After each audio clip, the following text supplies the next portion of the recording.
What do I gain by denying God or, accepting the impersonal aspect as opposed to accepting the Supreme Person?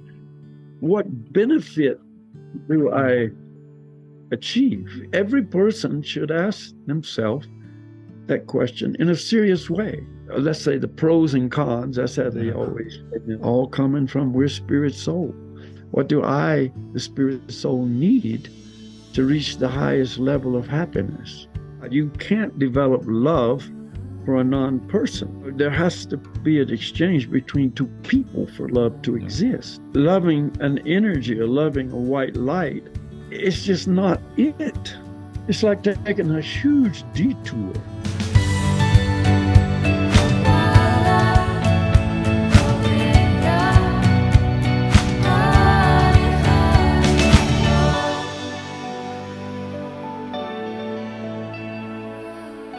That's a nice start. So we're going to read from Bhagavad-gita. This is the first text of chapter 12. And there are many, many yogis from different angles, impersonalists and personalists, who comment on and who consider Bhagavad-gita as an authoritative text. So I think we can all, that's all, it's been called the cream of the Vedas, right? Or that's the Srimad Bhagavatam, I guess. But this is that's the Srimad Bhagavatam. But this is the condensed. You could say that this is Srimad Bhagavatam condensed, right? This is like the essence of the essence of. It's just the essence of the teachings of the Vedas. Yeah. Mm. And yeah, I mean, it's known as a supreme book of yoga. I mean, that's how it's been described. Yeah.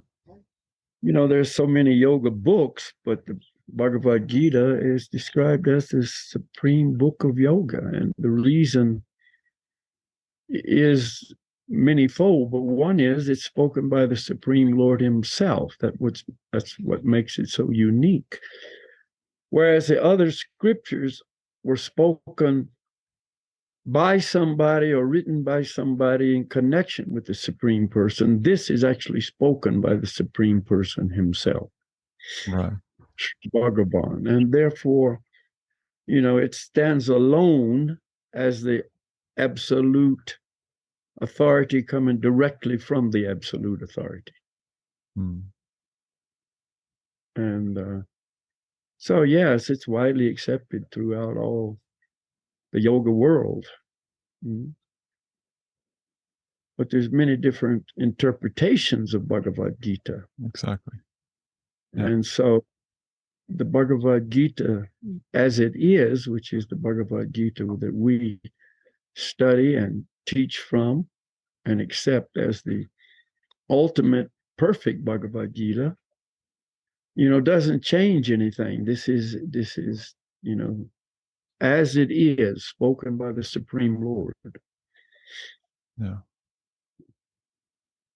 And we're gonna read, because we want to talk today about the impersonal and personal paths of yoga, and in chapter 12 this titled Devotional Service. So we're gonna read text 1, and we can start there. And if you want, Balakhilya, I can read apart from the purport we'll see.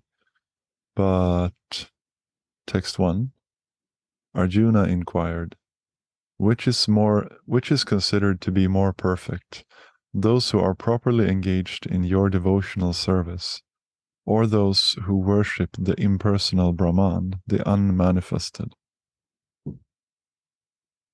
Yeah, that's the perfect question on this subject, because it's a question to the Lord himself, who is the authority above all authorities on the absolute truth. Yeah. So when you approach the Lord directly and get his response, there's no speculation. There's nowhere to go with it. I mean, if you accept the Lord as the final authority, then that has to be the final word. It can't be other ideas about it. Yeah. And I remember I was speaking on this exact verse and the following verse one time. And everybody's got an opinion and everybody likes something. And another person doesn't like that, but likes this, or they accept this is better. No, the other one is better. Yeah. And I remember in Australia, on the Gold Coast, they have markets, and these markets are big Sunday markets, and many sellers come from all over that area. And there was one seller that he and his guys, and they always came to this market in Byron Bay, and they sold fresh squeezed sugarcane juice. They grew their own sugarcane. Wow. And they brought a whole big load of sugarcane stalks to the market, and they had a sugarcane press, and they would make your juice on the spot. You ordered the juice, they ran the cane stalks through it, and out the spout came the fresh squeezed sugarcane, organic, by the way, sugarcane juice. And they would also, if you wanted, and of course almost everybody did want, they'd add lemon juice to it. And it was ice cold. If you wanted it, they put it on ice, or if you wanted it, just room temperature, whatever.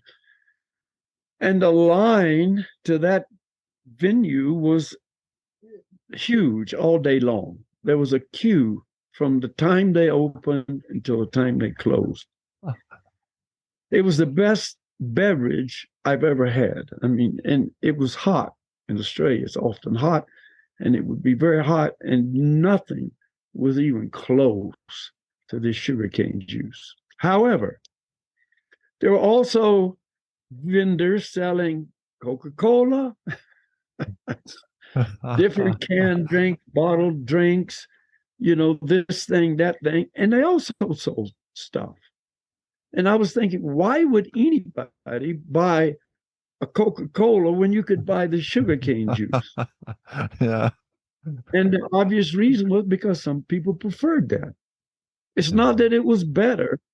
It was obviously not better in any way. The taste, the nutrition, whatever. It was junk. But some people want that rather than the sugarcane juice. Yeah. And so it just shows that no matter what, people have different taste and they gravitate toward different things. So that's why, even though something may be the best, a person may not choose that and go and choose something that's less than that perfection. So this is what we come against when we talk about personalism and impersonalism. And so what the question is by Arjuna to Krishna, Arjuna is Krishna's dear friend, disciple. He's also a relative, they're cousins. And so his question is, which is the best? Those who properly engaged in your devotional service, or those who worship your unmanifested form? And it's a straight up question. Yeah. Because one is worshiping the personality of Godhead, personalism, and the other is worshiping the impersonal aspect of the absolute truth, the energy, the effulgence, the unmanifested spiritual energy coming from the Supreme Person. Just like you could worship the sun glow, which is the glow, the manifested form, or you can worship the sunshine, which comes from the sun glow and is the unmanifested version of the sun. And you could worship either one. So if you can understand what we're talking about here, worshiping the personal form of the Supreme Lord, or worshiping his effulgence, the energy, the unmanifested that comes from his form, his personality. So anyway, that's the question Arjuna asked, which is the most perfect. in Yeah, yoga. and Arjuna is in this. You know, he simply wants to know what is better. Like he is putting himself in a situation where he might prefer one thing or the other, but he's asking, you know, is the Coca-Cola better or the fresh pressed sugarcane juice? Yeah, yeah. So, So let's end the argument here. Which is better? mm, You know, go to he's making it real clear that after this answer, there's no more argument. yeah, Now, if you choose the Coca-Cola, that's your freedom. yeah, You yeah, know, yeah, nobody's going to tell you you can't do that, yeah, but it's your choice. yeah, Now it's been declared which is best, and it's your choice, which we yeah, always have. right, And that's the beauty of the freedom that we've been given eternally to yeah, choose, yeah, you know. yeah. So Because I mean, it could have been, you know, there's only one choice, like worship God or, you know, go to hell. You know, don't.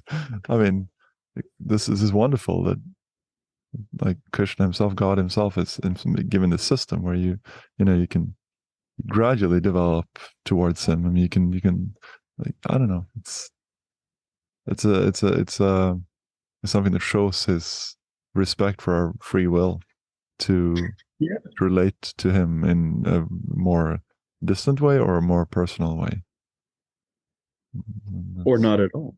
Or not at all. We also have that choice. No, of There course. is no God. And, you know, a lot of people choose that. You know, that's a popular choice, especially in recent times. Yeah. So anyway, this is what we're trying to establish here for the people who are kind of unfamiliar with the subject, or they're Mm-hmm. on the Mm-hmm. fence. They don't know, well, these guys, and you got a whole line of big gurus and thousands of Yeah. followers. Yeah. Yeah. Yeah. You know, they're the most popular oftentimes, and you know, they have the image, Yeah. and they're recognized as really, you know, spiritual authorities, and they're promoting the impersonal aspect, say worshiping the unmanifested. And then you have the other side, those who worship the personality of Godhead. Okay? And you have the gurus who are also in this, you know, category, telling their followers to worship the supreme person and giving the exact guidelines on how to do that. So we have these two schools of thought. Yeah. Yeah. So when a person approaches spiritual life, he's going to be confronted with these two divisions. Exactly. Exactly. And you know, a lot of times when people kind of get interested in spiritual life, they don't know anything. You know, they may have some ideas, but they really don't know anything from any authority other than their self being their authority. Yeah.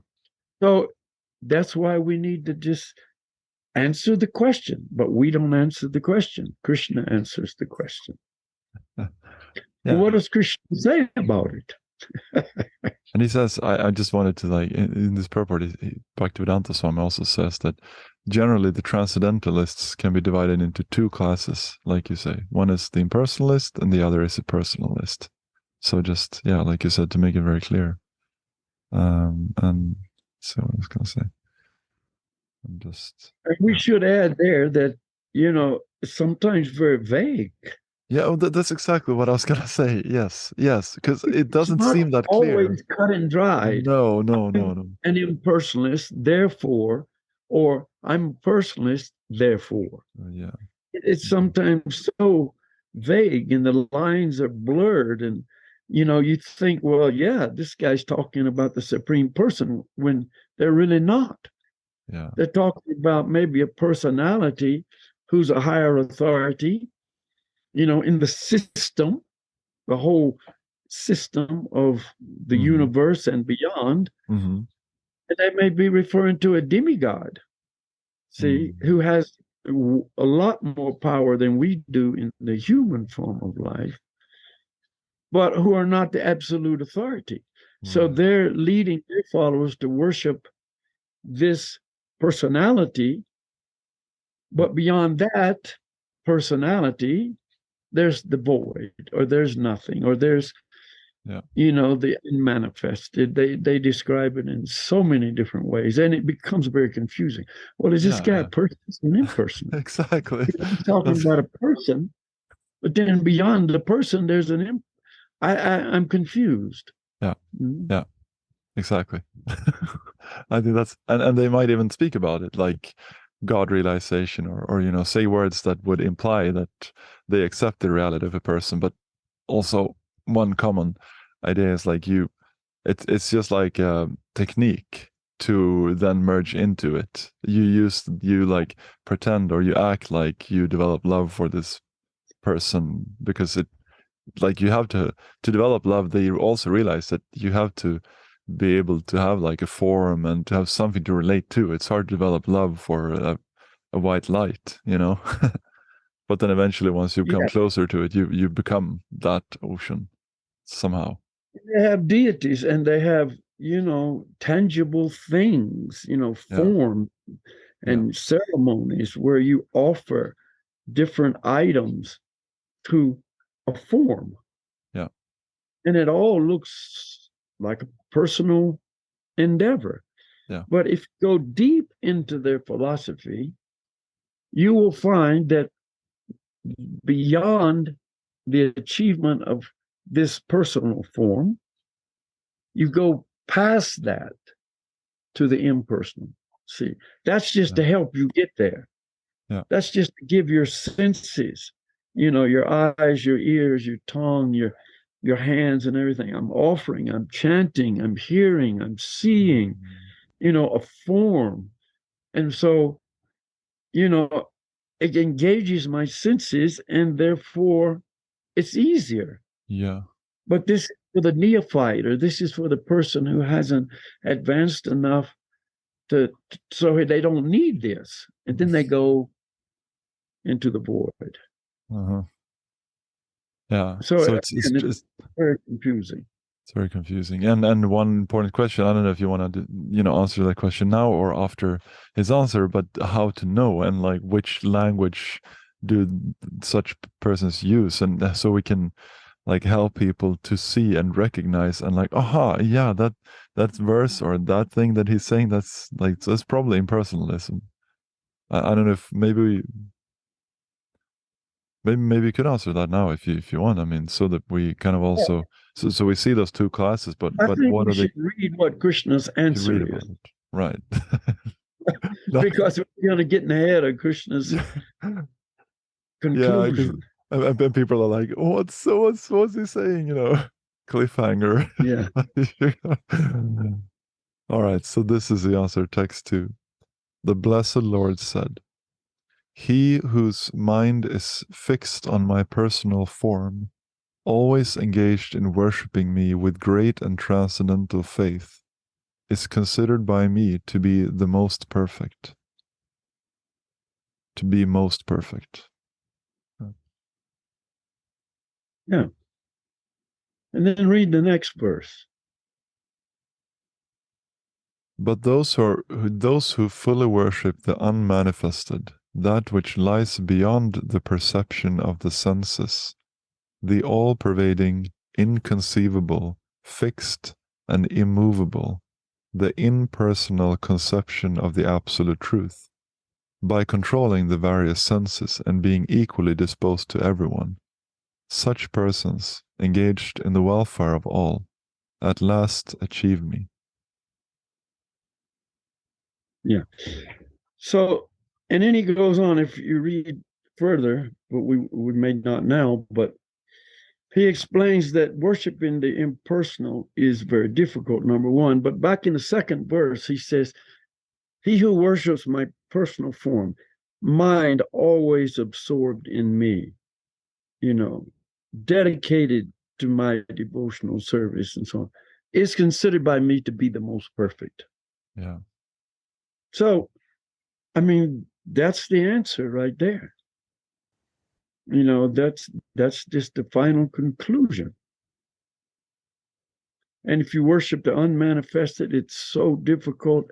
And ultimately, doesn't say it in the third verse, but ultimately, you have to come to worship the personal form, because that's what takes you to the personality, which is the most perfect achievement of all. You have to worship the supreme personality of Godhead. And worship in his unmanifested, if it doesn't continue into worship of the personality of Godhead, then it's imperfect, it's incomplete. Yeah. Ultimately, you got to do that anyway. So why go through all the trouble and the confusion and endeavor and maybe lifetimes and lifetimes to reach the same point when you can start right now with the personality? And it says in text 5, you don't have to go anywhere. Yeah. You're there already. Yeah, it says that for those whose minds are attached to the unmanifested impersonal feature of the Supreme, advancement is very troublesome. Yeah. That's in text 5. Yeah. So you're saying, like, why go through that hassle? Why not just go directly? Because sooner or later you will come to the point of, like, you will only reach to a certain stage, and then to go further, you will have to, in a sense. I mean, if you want to go further, you have to accept God as a person. And it's like taking a huge detour. Yeah. To the starting point. When you can just walk up to the starting point and just, okay, from day one, I'm going to worship the personality of God. And if you look at all the great teachers of bhakti, this is what they all say: worship the supreme personality of God. Who did Jesus worship, and who did he tell everyone they should worship? The supreme personality of Godhead. He didn't say anything about worshiping the impersonal. He just talked about it exclusively. You develop love for God. You can't develop love for a non-person. There has to be an exchange between two people for love to exist. Yeah. So loving an energy or loving a white light, etc., it's just not it. That's it has to go to the personality of Godhead.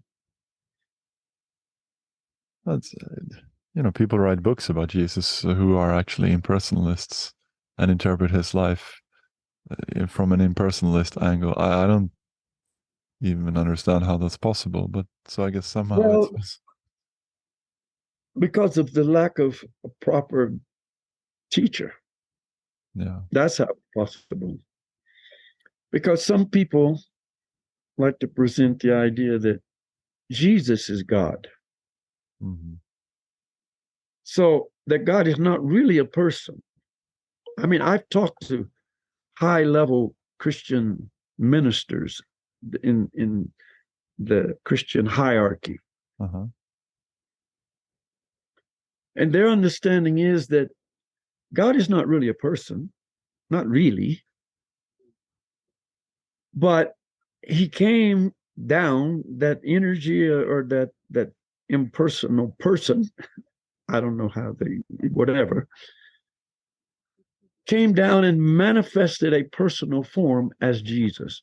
So people could see him, they could talk to him, they could relate to him, he could relate to them.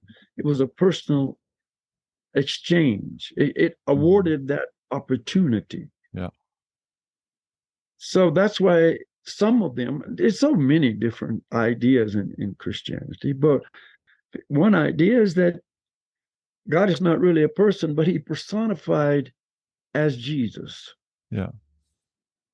And so therefore Jesus was a personified aspect of the non-personal Lord.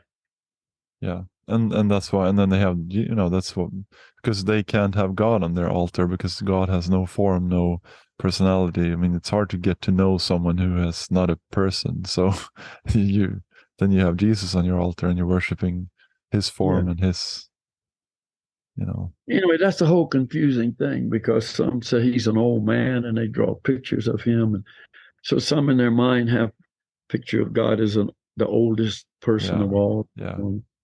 Lots of, So when you go into that category of ideas about the supreme absolute truth, you're going to find many different things. yes, They don't always agree on one thing. yeah, Some have this, some have that, some have another. yeah, and But bringing it back to where we started, Bhagavad-gita yeah, in our Bhakti Yoga system is the absolute authority. And Krishna is the absolute Bhagavan, supreme person.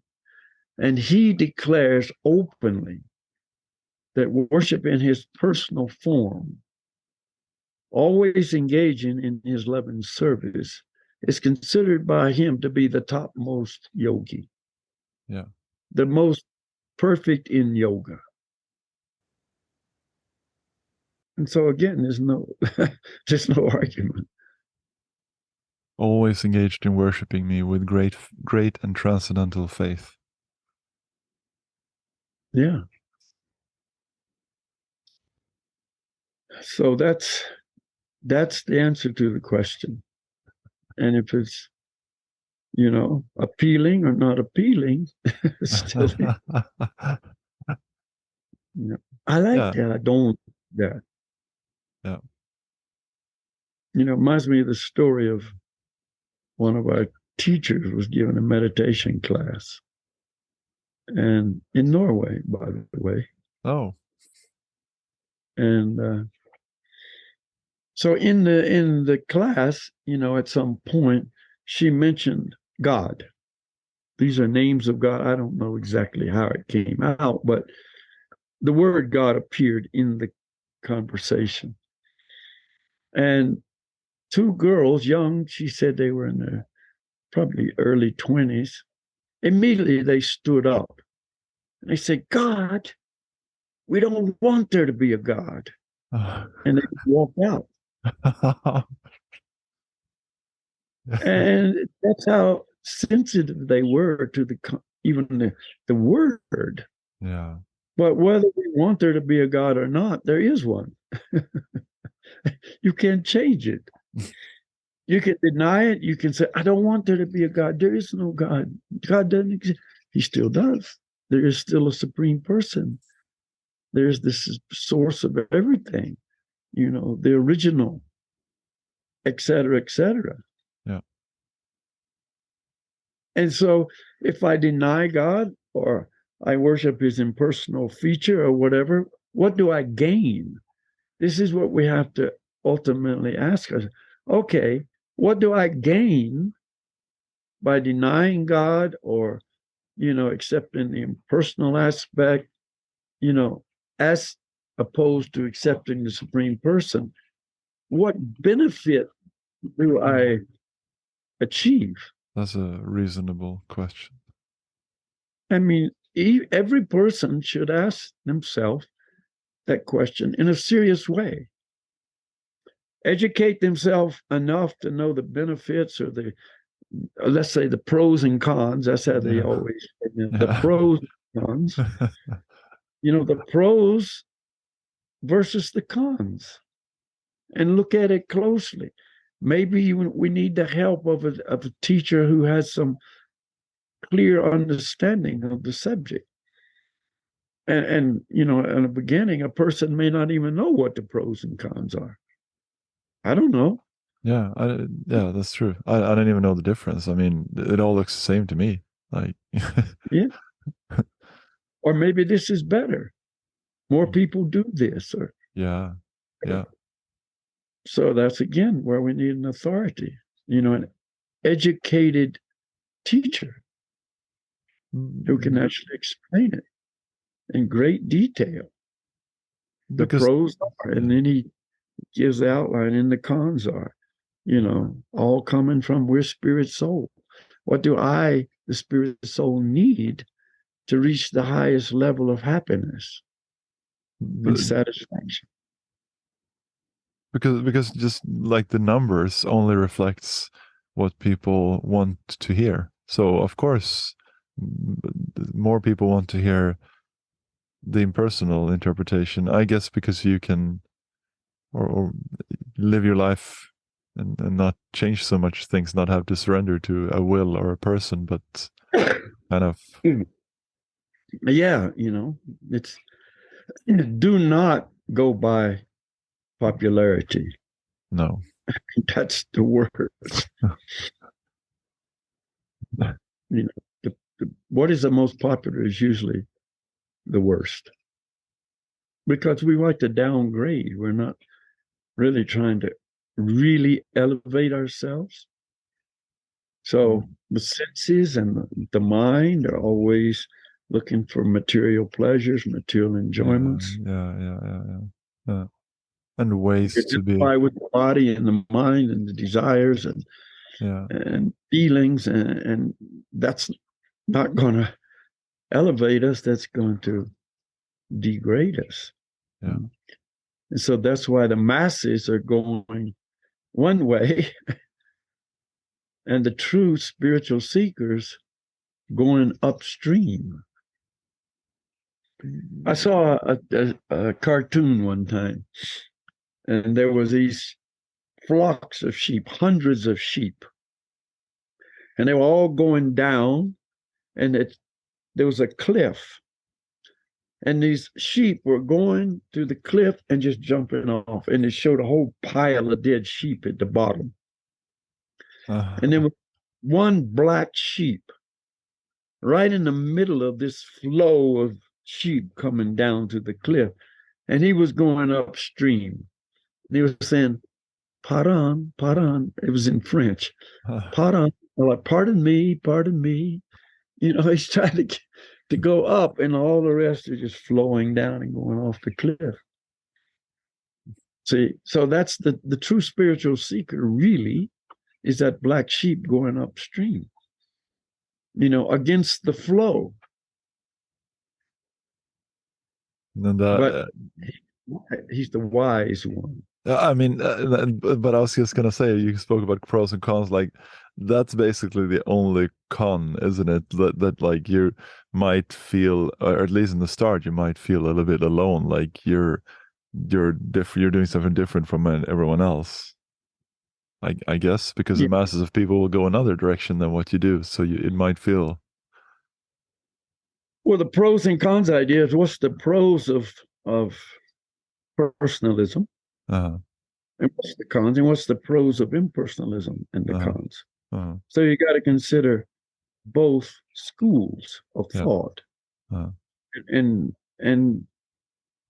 then you can see that, like you say, in personalism, the only con is public opinion, maybe, not feeling one of the crowd.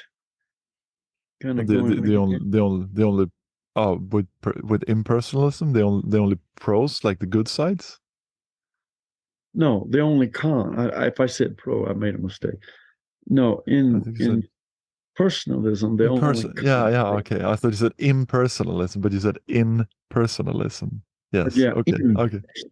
Okay, I get it. Only con connected with personalism. Yes, I see. Is I am not just fitting in with everybody else. Right. Yeah. But you're gonna be like stuck with that feeling anyway of loneliness and of not like full satisfaction and feeling that your heart is always longing for something more if you're stuck with impersonalism. I'm sorry, but like the heart will not be completely content and satisfied with that, and that's a worse kind of loneliness, and because you won't be connected to jazz it up with a lot of cool phrases and new age teachings and cosmic things and to make it just feel otherworldly and the bliss. In other words, they dress it up with Yeah. a lot of attractive jewelry, so to speak. Mm. And it's trendy, it's cool, it's modern, it's. But just like, if you follow the impersonal path, would you say that there's like, I mean, okay, so you can follow that long route, but is there any like risks involved, or is it just like a long road, or is it possible? I mean, would you say, like, would you kind of promote that and say that that's a way that some people have to go to gradually move to the truth, and it's good, and or would you say that, well, there are some pitfalls as well in following that, Well, or there are pitfalls. One is that, it leads to hedonism because really, a lot of the impersonalism. See, there's true impersonalism, and then there's everything else under the umbrella of impersonalism. And that's what you usually get, everything else. So ultimately, these impersonalists come up with the conclusion that we're all God. yeah, A true impersonalist seeker never concludes he's God. But if you're not careful, because it's all the spiritual ocean, and I'm a spiritual spark, and if the ocean is God and I'm a spiritual spark of the ocean, then I'm God too. yeah, Like a drop of ocean water, I'm part of the ocean, so I'm the ocean as well. that's what I believed before. So. Yeah. But I didn't like the conclusion. But yeah, what were you gonna say? Some say it outright, some don't. But Yeah, the idea is it leads to hedonism. Because if I'm God, I can do anything I want. I mean, who's going to punish me? Where's there going to be some negative repercussions? I'm God. yeah. And God can do whatever God wants to do. Yeah. And so it leads to intense hedonism. And that's a major pitfall.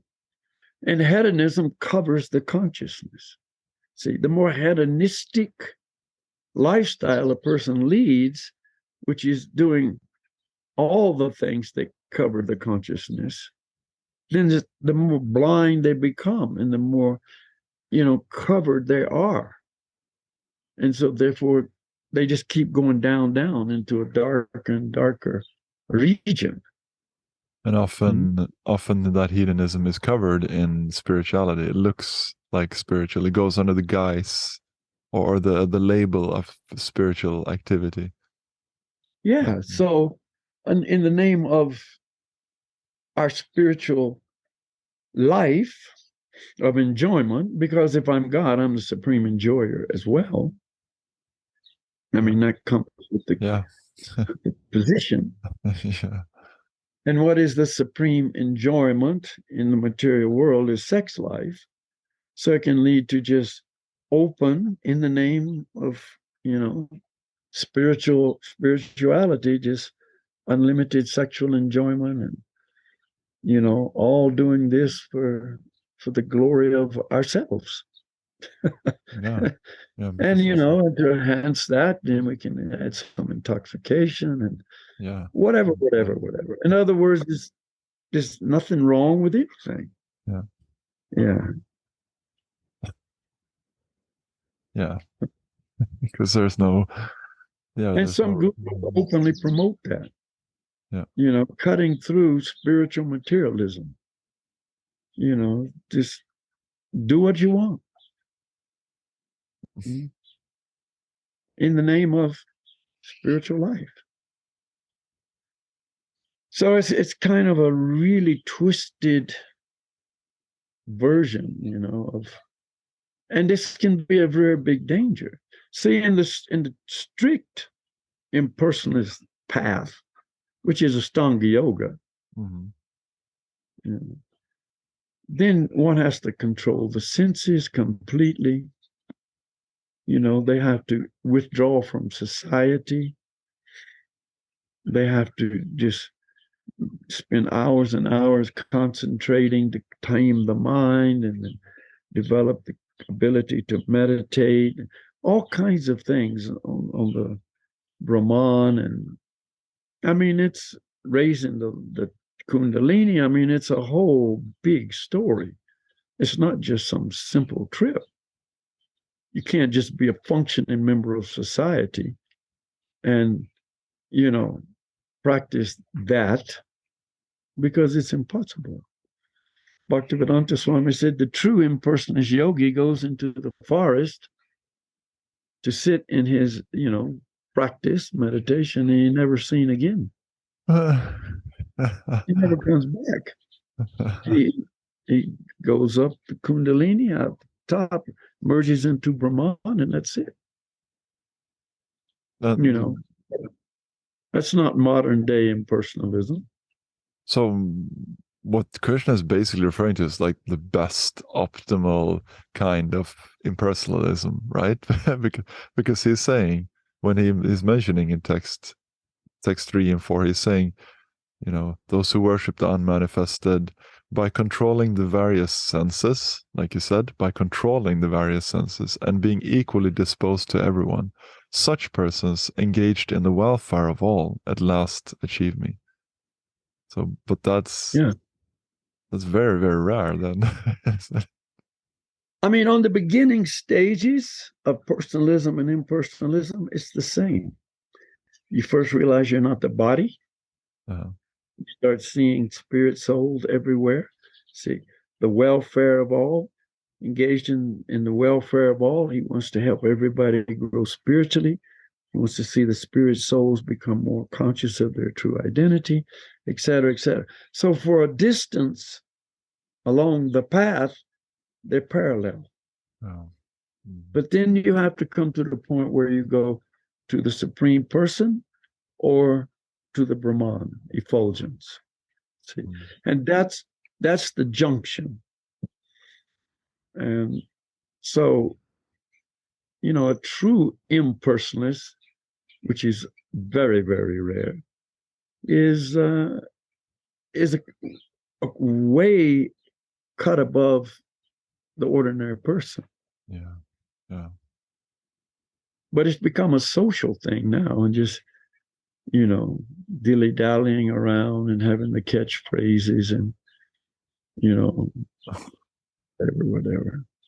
Yeah, and but that's also the danger if you don't know the basics, if you haven't followed the path up to that point where you realize that you're not your body and everyone is a spirit soul and you want to engage in the welfare of all. I mean, if you don't know that, then and you start applying like these impersonal teachings without even knowing that, then that's a big issue, because like you said, then I mean, if you realize that you're not your body, and then you wouldn't engage in all this sense gratification in the name of spirituality, because you would understand that it won't satisfy you because you're a spirit soul. Yeah, but they don't teach that. No. Just there's so many ill teachings. I remember there was a big Christian. There was one personality. It was actually a person in a lady's body, and she started very strongly preaching. This was quite some years ago in the 80s in Southern California, and she started preaching that we're all God's children. Therefore, it's our birthright to have all the material things we want. So you should pray to God, I'm your son, you're my father, you own and control everything. So give me, and then you tell him what you want. The car, the house, the girlfriend, whatever, the job, whatever you want. Uh-huh. And he should give it to you. Because, when the kid asked the father should give. And she had a lot of people following her, a lot. I can imagine. Yeah. Yeah. Sounds, attractive. But it's just how vulnerable people are. It just pops up, I mean, she came from nowhere. She didn't have any background of some spirituality or whatever. She just appeared, and I don't know exactly how. Yeah. And just all of a sudden, she had this big following of people. Yeah. Because that's what people want. They want material things. They want pleasure. They want fun. So, the hedonistic impersonalist philosophy, they don't say it's hedonistic, but it is. I mean, that's really attractive. You're God, you can do anything you want. You actually are in the position to enjoy anything and everything. People like that. Yeah. This is We're very, all very. one. I'm you and you are me. So let's get together and have fun. Yeah.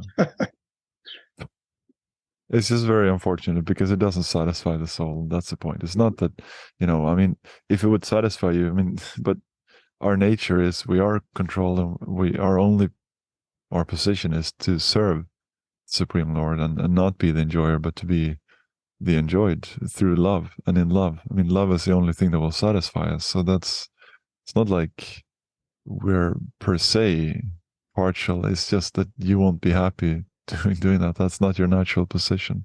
So it's like you say, there's a long road to, and you might not even get to the goal in the end. You're just in circles, and it comes down to the individual and individual sincerity of what they really want. Yeah. Because it's in our heart. He knows everybody's desire.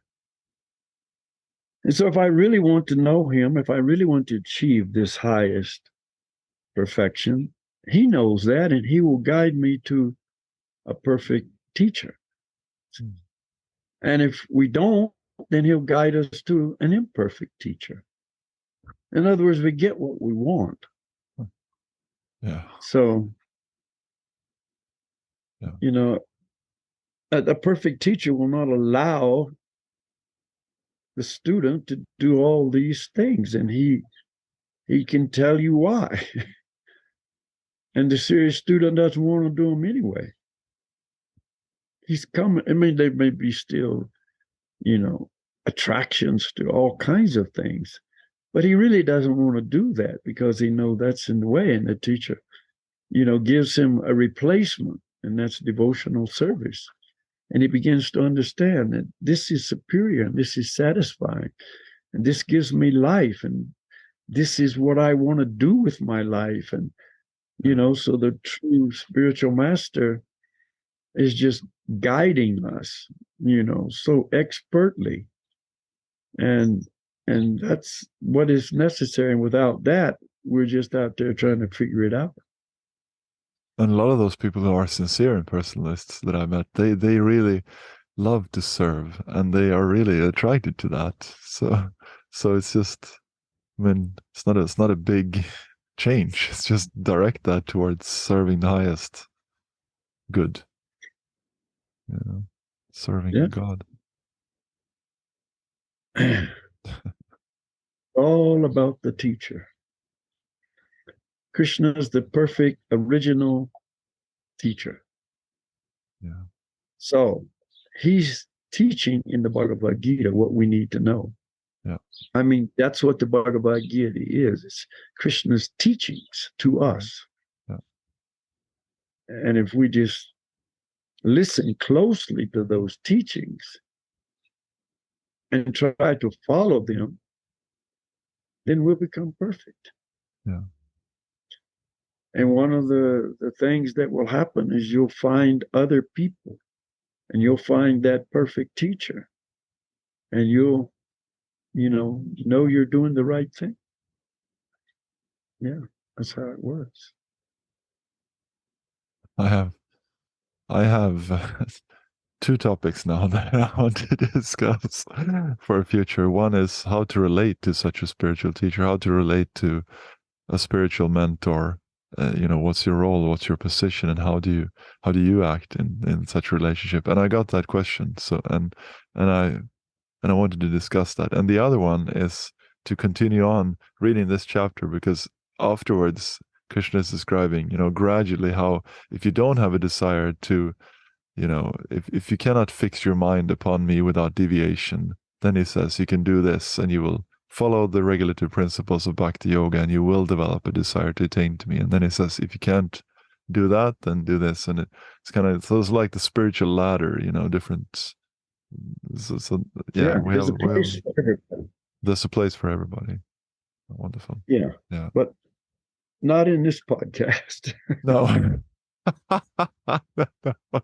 That's true. You'll have to, if you. But yeah, that can be the next 2 podcasts. Yeah. Cool. I hope we can meet again soon. Yeah, we will. I think now it's time for us to chat just a little bit. You've got a guitar over there, or? Yeah, I got my guitar. Oh, awesome. I like the skis in the background, by the way. That was very cool. Yeah.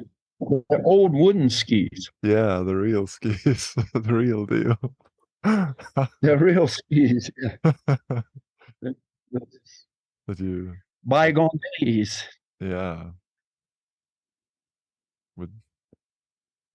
We had those. I just saw today from my friends in Kazakhstan, and I don't know where they got them, but somewhere they found some old Soviet times climbing gear, and it showed the crampons, and it showed the ice axe, and a helmet from 1984. And man, it was just really old stuff.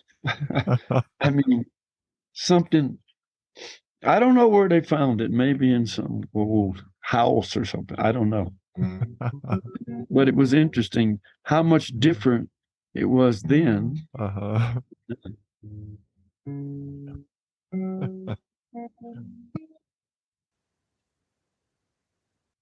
Okay. Goranga. Nitai Goranga. Itaiko. Goranga. Itaiko. Goranga. Itaiko. Goranga, Nitai Gor, Goranga, Nitai Gor, Goranga, Nitai Gor.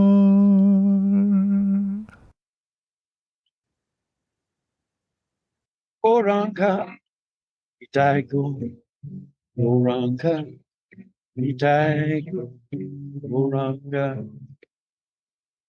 Itaiko.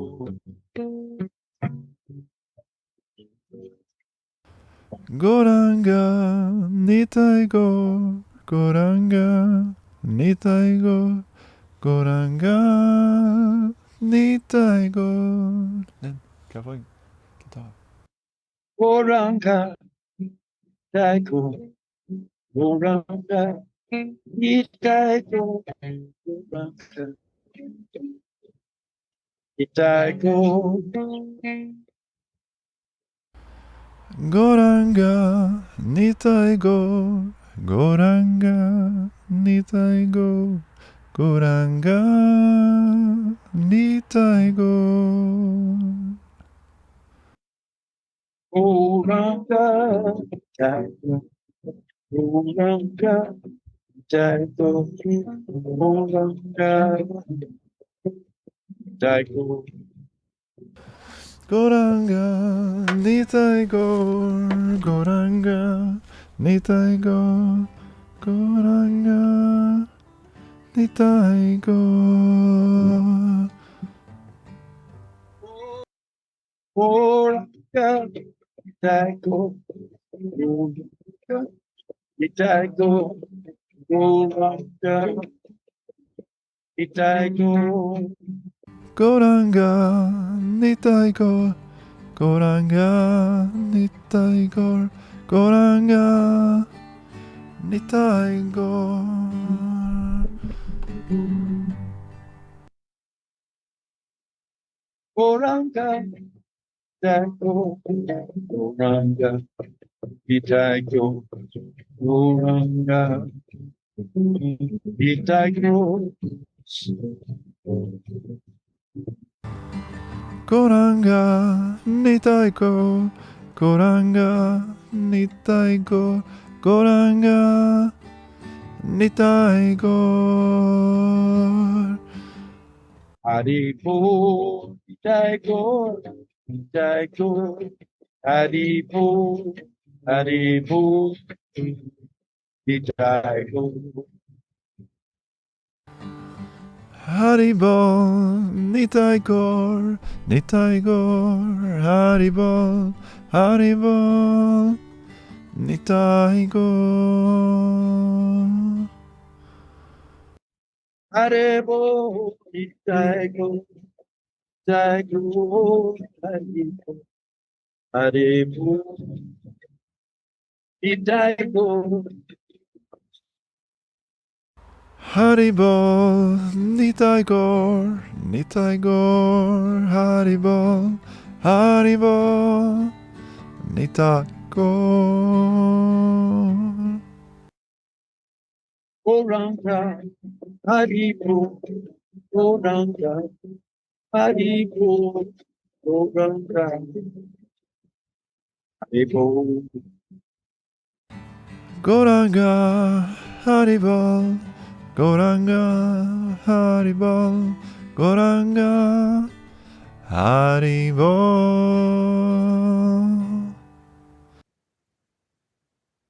Goranga, Haribo, Goranga, Haribo. Goranga, Haribol, Goranga, Haribol, Goranga, Haribol. Goranga, Haribo, Goranga, Haribo, Goranga, Haribo. Goranga, Haribol, Goranga, Haribol, Goranga, Haribol.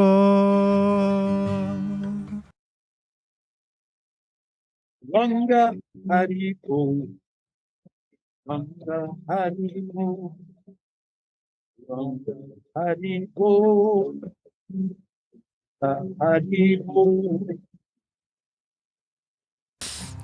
Goranga, Haribol, Goranga, Haribol, Goranga, Haribol, Goranga, Haribol. Ranga, Haribo, Haribo, Ranga, Haribo, Ranga, Haribo. Goranga, Haribol, Goranga, Haribol, Goranga, Haribol, Goranga, Haribol. Haribo, Ranga, Haribo, Ranga, Haribo, Haribo. Goranga, Haribol, Goranga, Haribol, Goranga, Haribol, Goranga, Haribol. Ranga, Haribo. Goranga, Haribol, Haribol. Okay, so there we go. Another little podcast for today. Yeah, thank you. That was a spontaneous podcast. Thank everybody for Nice. joining us. We're Thanks. Yeah. Thank much you all. appreciated. Yeah. Yeah, you are. Don't forget to let us know what you're thinking. Write in your comments or your thoughts. If you have a question you'd like to hear us talk about some topic, Yeah. let us know about it. Yeah. We really appreciate that, and that's helps us a lot, and we can talk a lot about different things, and that you might want. We can talk a lot about different things. Period. We're good at that. Yeah, we're just winging. I mean, really. That's kind of how we do it. We just wing it. Something comes up, we talk about it. Yeah. Yeah. There's a little fountain right here on the porch where I am. Oh. A little bubbling fountain into an old wooden casket. And every so often, this magpie comes flying in and just takes a big drink of water, maybe two, and then flies off. Yeah. Animals know how to do it, you know. They got it all figured out by they're nature's. they're harmonizing with the plan and the you know.